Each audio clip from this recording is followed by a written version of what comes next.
ನಮಸ್ಕಾರ. K2 ಕನ್ನಡ ನ್ಯೂಸ್ಗೆ ಸ್ವಾಗತ. ವೀಕ್ಷಿಸಿ ಈ ದಿನದ ಸುದ್ದಿಗಳ ರೌಂಡ್ ಅಪ್. ಜಿಲ್ಲೆಯ ಒಳಗನೂರು ಪಟ್ಟಣ ಪಂಚಾಯಿತಿ ವ್ಯಾಪ್ತಿಯಲ್ಲಿ ನಮೂನೆ 3 ಖಾತೆ ನೀಡಲು ಲಂಚ ಬೇಡಿಕೆ ಇಟ್ಟು ಹಣ ಪಡೆದುಕೊಂಡು ನಂತರ ಹೆಚ್ಚುವರಿ ಹಣಕ್ಕಾಗಿ ಒತ್ತಾಯ ಮಾಡಿದ್ದು ಪಟ್ಟಣ ಪಂಚಾಯಿತಿ ಅಧ್ಯಕ್ಷ ಶಿವಕುಮಾರ್ ನಾಯಕ, ಆತನ ಸಹೋದರ ಮೂಕಪ್ಪ ಹಾಗೂ ಮುಖ್ಯ ಅಧಿಕಾರಿ ಸತ್ಯನಾರಾಯಣ ಇವರ ವಿರುದ್ಧ ಅಂತಾರಾಷ್ಟ್ರೀಯ ಮಾನವ ಹಕ್ಕುಗಳ ಮತ್ತು ಸಾಮಾಜಿಕ ನ್ಯಾಯ ಸಂಸ್ಥೆ ಜಿಲ್ಲಾ ಅಧ್ಯಕ್ಷ ನಜೀರ್ ಕ್ರಮ ಕೈಗೊಳ್ಳುವಂತೆ ಆಗ್ರಹಿಸಿದರು. ನಗರದ ಪತ್ರಿಕಾ ಭವನದಲ್ಲಿ ನಡೆದ ಸುದ್ದಿಗೋಷ್ಠಿಯಲ್ಲಿ ಮಾತನಾಡಿದ ಅವರು, ಸಿಂಧನೂರು ಮೂಲದ ರಿಯಲ್ ಎಸ್ಟೇಟ್ ಉದ್ಯಮಿ ಖಾಜಾಸಾಬ್ ಸಕೀನ್ ಇವರಿಗೆ ಒಳಗನೂರು ಗ್ರಾಮದ ಸರ್ವೆ ನಂಬರ್ 293/1 ಹಾಗೂ 293/2ರ 6 ಎಕರೆ ಬಿನ್ಶೆ ಭೂಮಿಗೆ ನಮೂನೆ 3 ನೀಡುವ ಬದಲಾಗಿ ಪಟ್ಟಣ ಪಂಚಾಯಿತಿ ಅಧ್ಯಕ್ಷರು ಮತ್ತು ಅಧಿಕಾರಿಗಳು ಪ್ರತಿ ಎಕರೆಗೆ 1.20 ಲಕ್ಷಗಳಂತೆ ಒಟ್ಟು 7.20 ಲಕ್ಷ ಬೇಡಿಕೆ ಇಟ್ಟಿದ್ದಾರೆ ಎಂದು ತಿಳಿಸಿದರು. ಮಸ್ಕಿ ತಾಲೂಕು ಬೆಳಗಾವಿ ಪಟ್ಟಣ ಪಂಚಾಯಿತಿಯಲ್ಲಿ ಏನು ಭ್ರಷ್ಟಾಚಾರ ನಡೆದಿದೆ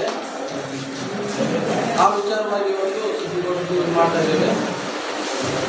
ಬೆಳಗಾವಿ ಪಟ್ಟಣ ಪಂಚಾಯಿತಿಯಲ್ಲಿ ಫಾರಂ ನಂಬರ್ 3 ಕೊಡಲಿಕ್ಕೆ ಅಧ್ಯಕ್ಷ ಮತ್ತು ಆತನ ಸಹೋದರ ಮತ್ತು ಅಲ್ಲಿರ್ತಕ್ಕಂಥ ಸಿಬ್ಬಂದಿ ವರ್ಗಗಳು ಲಂಚದ ಬೇಡಿಕೆ ಇಟ್ಟು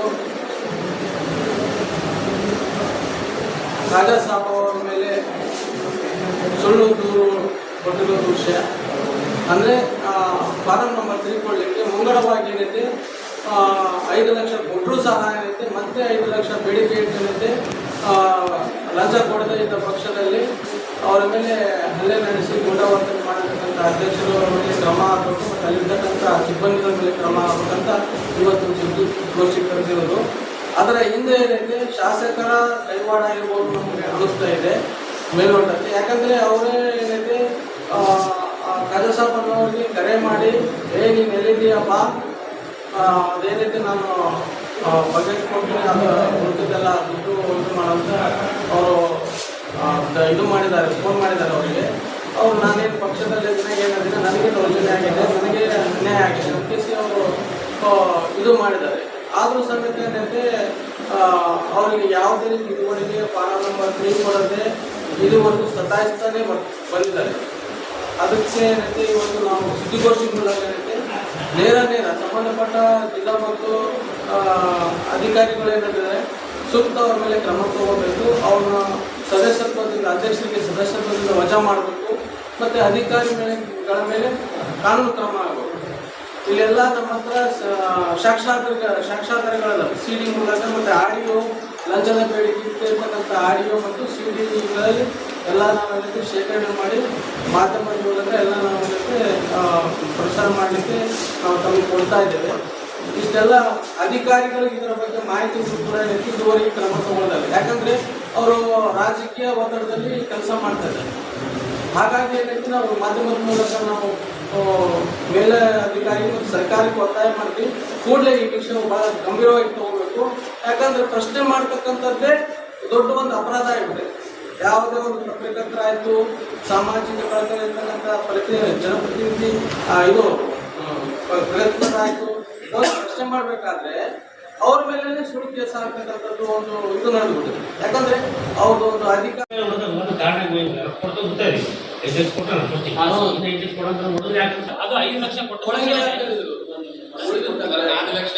ಮುಂಗಡವಾಗಿ ಕೊಟ್ಟಿತ್ತು.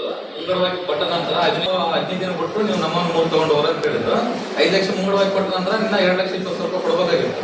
ಅವರು 15 ದಿನ ಬಿಟ್ಟು ಹೋದಾಗ ಇಂಥ ಟೈಮಿಂಗ್ ದಿನಾಂಕದಿಂದ ಬರೆಯೋದು 1 ಗಂಟೆಗೆ ಹೋಗಿದ್ರು ಸರ್.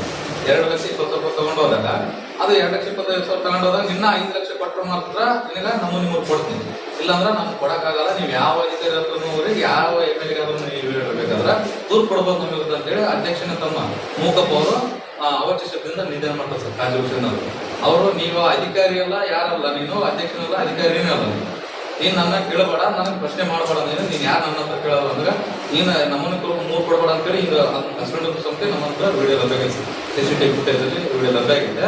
ಮತ್ತೆ ಅದರ ನಂತರ ಅದು ನಾವು ನಮ್ಮನ್ನು 3 ಕೊಡಲ್ಲ, 5 ಲಕ್ಷ ಮಾತ್ರ ಕೊಟ್ಟರೆ ಮಾತ್ರ ನಾನು ನಮ್ಮನ್ನು 3 ಕೊಡ್ತಿಲ್ಲ, ಅದು ಕೊಡಲ್ಲ ಅಂತೇಳಿ ಹೇಳಿದ್ರು ಸರ್. ಹೇಳಿದ್ಮೇಲೆ ನಾನು ನೀವು ಕೊಡಲ್ಲ ಅಂತಂದ್ಮೇಲೆ ಅದು ನಾವು ಸರ್ಕಾರದ ಶುಲ್ಕ ಏನು ಇಸ್ಕೊಂಡು ಕೊಡ್ಬೇಕಾಯ್ತು, ಅದು 1,20,000 ರೂಪಾಯಿ ಇತ್ತು ಸರ್. ಅದು 6 ಎಕರೆಗೆ 7,20,000 ಆಗುತ್ತೆ ಸರ್. ಇನ್ನ 7 ಲಕ್ಷ ರೂಪಾಯಿ ಆದ್ರೆ ಇನ್ನು 5 ಲಕ್ಷ ಕೊಡ್ತಂದ್ರೆ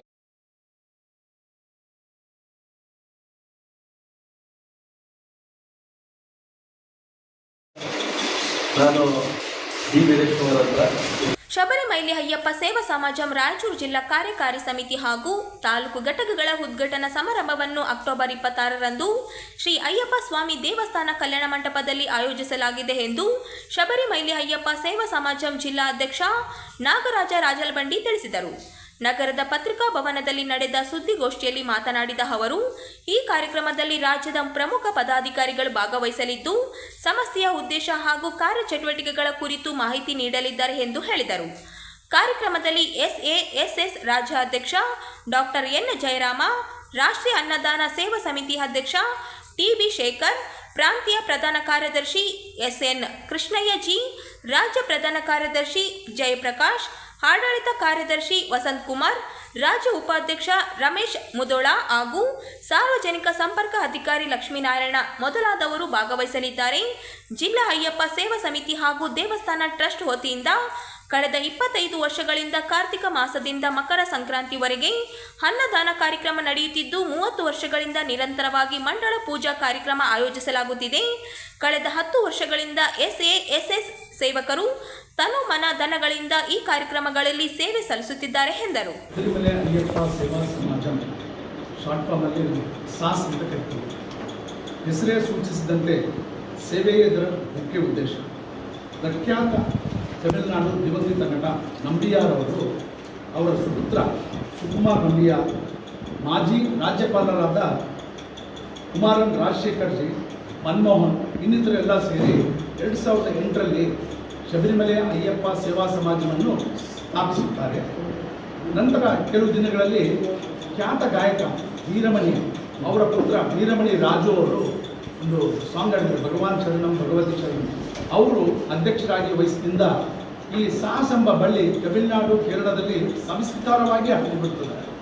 ಇದನ್ನು ಕೊಯಂಬತ್ತೂರಲ್ಲಿ ಒಬ್ಬ ಅಧ್ಯಕ್ಷರನ್ನ ನಮ್ಮ ಖ್ಯಾತ ದಿವಂಗತ ನಟಿ ಶಿವರಾಮ್ ಗುರೂಜಿ ಅವರು ಚಲನಚಿತ್ರ ನಡೆದರು ಹಾಗೂ ಅನೇಕ ಫಿಲ್ಮ್ ಆ್ಯಕ್ಟರ್ಸ್ಗೆ ಮಾಲಧಾರಣೆ ಮಾಡಿ ಇರುಮುಡಿ ಕಟ್ಟು ಶಬರಿಮಲೆಯ ಯಾತ್ರೆಯನ್ನು ತೋರಿಸಿಕೊಟ್ಟರು.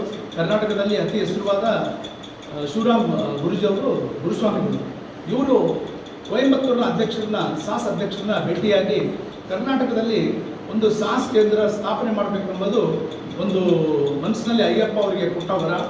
ಅದೇ ರೀತಿ ದಿವಂಗತ ಶಿವರಾಮ್ ನಟರು ಅವರು ಕೊಯಂಬತ್ತೂರು ಅಧ್ಯಕ್ಷರನ್ನ ಮೀಟಾಗಿ ನಾವೀಗ ಸಾಸ್ ಕರ್ನಾಟಕದಲ್ಲಿ ಸ್ಥಾಪನೆ ಮಾಡ್ತಿದ್ದೆ ಅಂತೇಳಿ ತಿಳಿಸಿದರೆ ಭಾಳ ಬೆಂಬಲ ಕೊಟ್ಟು ಶಿವರಾಮ್ ಗುರೂಜಿ ಅವರು ತುಮಕೂರಿಗೆ ಬಂದು ಅಲ್ಲೇ ಅಯ್ಯಪ್ಪ ಗುಡಿ ನಿರ್ದೇಶಕರು ಹಾಗೂ ಖ್ಯಾತ ಉದ್ಯಮಿಗಳಾದ TB ಶೇಖರ್ ಜಿ ಅಂತೇಳಿ ಅವ್ರನ್ನ ಭೇಟಿಯಾಗಿ ಕರ್ನಾಟಕದಲ್ಲಿ 2014ರಲ್ಲಿ ಮೊಟ್ಟ ಮೊದಲಿಗೆ ಶಬರಿಮಲೆ ಅಯ್ಯಪ್ಪ ಸೇವಾ ಸಮಾಜಂ ಸಾಸ್ ಸ್ಥಾಪನೆ ಆಗಿದ್ದು ತುಮಕೂರಲ್ಲಿ. TB ಶೇಖರ್ ಜಿ ಅವರು ಅಧ್ಯಕ್ಷರು, ಶಿವರಾಮ್ ಗುರೂಜಿ ಖ್ಯಾತ ನಟರು ಅವರು ಗೌರವಾಧ್ಯಕ್ಷರಾಗಿದ್ದರು. ಸಾಸ್ನ ಮುಖ್ಯ ಉದ್ದೇಶಗಳೇನೆಂದರೆ ಅನ್ನದಾನ ಸೇವೆ, ಆರೋಗ್ಯ ಸೇವೆ, ಟೆಂಪಲ್ ಸ್ವಚ್ಛತೆ ಹಾಗೂ ಪ್ಲಾಸ್ಟಿಕ್ ಮುಕ್ತ ಶಬರಿಮಲ ಹಾಗೂ ಪಂಪಾ ನದಿ ಸ್ವಚ್ಛತೆ. ಈ 5 ಪ್ರಮುಖ ಇದು ಅವರ AMs. ಇದು ಅಯ್ಯಪ್ಪ ಧರ್ಮ ಪ್ರಚಾರವನ್ನು ಹಳ್ಳಿಯುಗಳಲ್ಲಿ, ಹೋಬಳಿಗಳಲ್ಲಿ, ಜಿಲ್ಲೆಗಳಲ್ಲಿ, ಎಲ್ಲ ತಾಲೂಕುಗಳಲ್ಲಿ ಹಾಗೂ ಉಪಪೀಠಗಳಲ್ಲಿ ನಡಿಬೇಕು.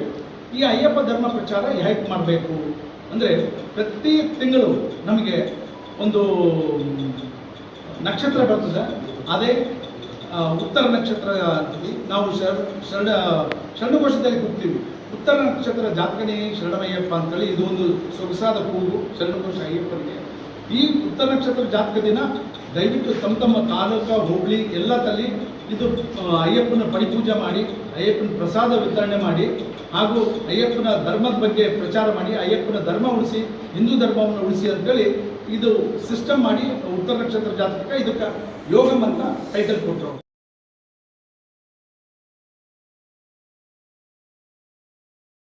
ತಾಲೂಕಿನ ಶಾಸಕರಾದ ಮಾನಪ್ಪ ಸಿರುವರ ತಾಲೂಕಿನ ಗಣತಿನ್ನಿ ಹಾಗೂ ಹಿರೇಹಣಗಿ ಗ್ರಾಮ ಪಂಚಾಯಿತಿಗಳಲ್ಲಿ ಭ್ರಷ್ಟಾಚಾರ ನಡೆದಿರುವುದಾಗಿ ಆರೋಪಿಸಿ ಸಂಬಂಧಿತ ಪಿಡಿಒ ಪ್ರವೀಣ್ ಕುಮಾರ್ ವಿರುದ್ಧ ಕಠಿಣ ಕಾನೂನು ಕ್ರಮ ಕೈಗೊಳ್ಳಬೇಕೆಂದು ಭೀಮ್ ಆರ್ಮಿ ತಾಲೂಕು ಅಧ್ಯಕ್ಷ ವಿಶ್ವನಾಥ ಬಲಿದವ ಆಗ್ರಹಿಸಿದರು. ನಗರದ ಪತ್ರಿಕಾ ಭವನದಲ್ಲಿ ನಡೆದ ಸುದ್ದಿಗೋಷ್ಠಿಯಲ್ಲಿ ಮಾತನಾಡಿದ ಅವರು, ಪಿಡಿಒ ಪ್ರವೀಣ್ ಕುಮಾರ್ ಕೆಪಿ ಅವರು ಸರ್ಕಾರದ ಸೇವಾ ನಿಯಮಗಳನ್ನು ಉಲ್ಲಂಘಿಸಿ ಪಥಸಂಚಲನದ ವೇಳೆ ಗಣವೇಷ ಧರಿಸಿದ್ದಕ್ಕಾಗಿ ಸರ್ಕಾರವು ಅಮಾನತು ಆದೇಶ ಹೊರಡಿಸಿತ್ತು. ಆದರೆ ನಂತರ ಅವರು ಶಾಸಕರಾದ ಮಾನಪ್ಪ ವಜ್ಜಲ್ ಅವರ ಆಪ್ತ ಸಹಾಯಕನೆಂಬ ಪ್ರಭಾವ ಬಳಸಿ ಕರ್ತವ್ಯ ಲೋಪ ಮತ್ತು ಭ್ರಷ್ಟಾಚಾರ ಎಸೆದಾಗಿದ್ದಾರೆ ಎಂದು ಆರೋಪಿಸಿದರು. ಜಿಲ್ಲಾಧಿಕಾರಿಗಳ ಆದೇಶದ ಮೇರೆಗೆ ದಿನಾಂಕ 15/6/2023ರಂದು ಸಿರುವರ ತಾಲೂಕು ಪಂಚಾಯಿತಿ ಕಚೇರಿಯಿಂದ ಅವರನ್ನು ಬಿಡುಗಡೆ ಮಾಡಲಾಗಿತ್ತು. ಆದರೆ ಹೊಸದಾಗಿ ನಿಯೋಜಿಸಲ್ಪಟ್ಟ ಪಿಡಿಒ ಅವರಿಗೆ ಕಾರ್ಯಭಾರಿ ಹಸ್ತಾಂತರ ಮಾಡದೆ ನಿಯಮ ಬಾಹಿರವಾಗಿ 25/6/2023ರಿಂದ 30/6/2023ರವರೆಗೆ ಹಣಕಾಸು ವ್ಯವಹಾರಗಳಲ್ಲಿ ಹಸ್ತಕ್ಷೇಪ ಮಾಡಿ ಗಣದಿನ್ನಿ ಗ್ರಾಮ ಪಂಚಾಯಿತಿಯಲ್ಲಿ 5.18.030 ಮತ್ತು ಹಿರೇಹಣಗಿ ಗ್ರಾಮ ಪಂಚಾಯಿತಿಯಲ್ಲಿ 9.20.133 ವೆಚ್ಚ ಮಾಡಿದ್ದಾರೆ ಎಂದು ಆರೋಪಿಸಿದರು. ಈ ಹಣದ ದುರ್ಬಳಕೆ ಬಗ್ಗೆ ಸೂಕ್ತ ತನಿಖೆ ನಡೆಯಬೇಕು. ಸಿರುವರ ಹಾಗೂ ಲಿಂಗಸ್ಗೂರು ತಾಲೂಕಿನ ಪಂಚಾಯಿತಿಗಳಲ್ಲಿ ಅಧಿಕಾರಿಗಳ ಸಹಭಾಗಿತ್ವವನ್ನು ಪರಿಶೀಲಿಸುವ ಅಗತ್ಯವಿದೆ ಎಂದರು. ಜನರು ನಿಮ್ಮನ್ನು ಶಾಸನ ಮಾಡುವ ಸ್ಥಾನದಲ್ಲಿ ಕೂರಿಸಿದ್ದಾರೆ, ಆದರೆ ನೀವು ಭ್ರಷ್ಟಾಚಾರವನ್ನು ಘೋಷಿಸುತ್ತಿದ್ದೀರಿ. ನಿಮ್ಮ ಸನ್ನಿಧಿಯಲ್ಲಿ ಎಷ್ಟು ಅಧಿಕಾರಿಗಳು ಅಕ್ರಮ ಮಾಡುತ್ತಿದ್ದಾರೆ, ನಿಮಗೆ ಎಷ್ಟು ಕಮಿಷನ್ ಸಿಗುತ್ತದೆ ಎಂದು ಪ್ರಶ್ನೆ ಮಾಡಿದರು. ಜಿಲ್ಲಾಧಿಕಾರಿ ಮತ್ತು ಜಿಲ್ಲಾ ಪಂಚಾಯಿತಿ ಸಿಇಒ ಅವರು ಪಿಡಿಒ ವಿರುದ್ಧ ಕ್ರಿಮಿನಲ್ ಕೇಸ್ ದಾಖಲಿಸಿ ಕಾನೂನು ಕ್ರಮ ಕೈಗೊಳ್ಳಬೇಕು, ಇಲ್ಲವಾದರೆ ಭೀಮ್ ಆರ್ಮಿ ಹೋರಾಟ ಹಮ್ಮಿಕೊಳ್ಳಲಿದೆ ಎಂದು ಎಚ್ಚರಿಕೆ ನೀಡಿದರು. ಸರ್ಕಾರಿ ಸೇವಾ ನಿಯಮಗಳನ್ನು ಉಲ್ಲಂಘನೆ ಮಾಡಿದ ಅಂತ ಹೇಳಿ ಸಸ್ಪೆಂಡ್ ಆಗಿದ್ರು. ಇದಾದ ಬೆನ್ನಲ್ಲೇ ಅವರು 2 ಪಂಚಾಯಿತಿಯಿಂದ ಬಿಡುಗಡೆಪಡಿಸಿ ನಂತರ ಅವರು ಶಾಸಕರ ಆಪ್ತ ಸಹಾಯಕರಾಗಿ ನೇಮಕರಣ ಮಾಡಲಾಗ್ತದೆ. ಇದಾದ ನಂತರ ಅವರು ದಿನಾಂಕ 25ರಿಂದ 30ರವರೆಗೆ 6/8/2023ರಂದು ಏನು ಹೊಸದಾಗಿ ನಿಯೋಜನೆಗೊಂಡ ಪಿಡಿಒಗಳು ಏನಿದ್ದಾರೆ ಅವರಿಗೆ ತಮ್ಮ ಕಾರ್ಯವನ್ನು ತಮ್ಮ ಹಸ್ತಾಂತರ ಮಾಡದೆ, ಅವರ ಹಣಕಾಸು ವ್ಯವಹಾರ ಇನ್ನೊಂದು ಹಸ್ತಾಂತರ ಮಾಡದೆ ತಮ್ಮ ಬಳಿಯೇ ಎಲ್ಲ ಇಟ್ಕೊಂಡು ಅವರು ಒಂದು ಹಣವನ್ನು ವ್ಯಯ ಮಾಡಿರ್ತಾರೆ. 15ನೇ ಹಣಕಾಸು ಯೋಜನೆ ಅಡಿಯಲ್ಲಿ ಆ ಹಣವನ್ನು ದುರುಪಯೋಗ ಮಾಡಿಕೊಂಡಿರ್ತಾರೆ. ಇದು ನೇರವಾಗಿ ನಮ್ಮ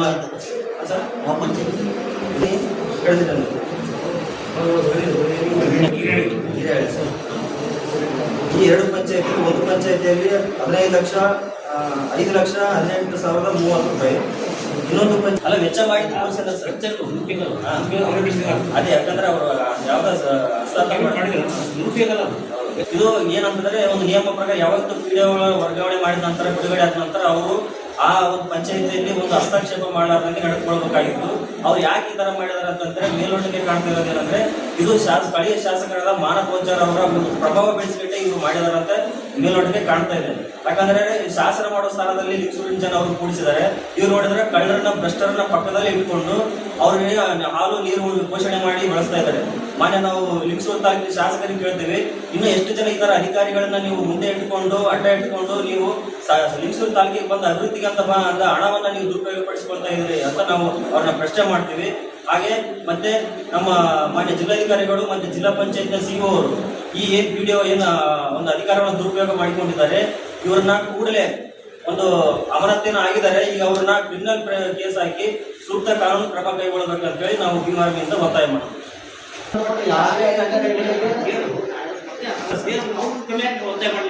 ಇಲ್ಲ ಸರ್, ಖಂಡಿತವಾಗ್ಲೂ ಯಾವುದೇ ಅಧಿಕಾರಿಗಳು ಅದನ್ನೇ ಒತ್ತಾಯ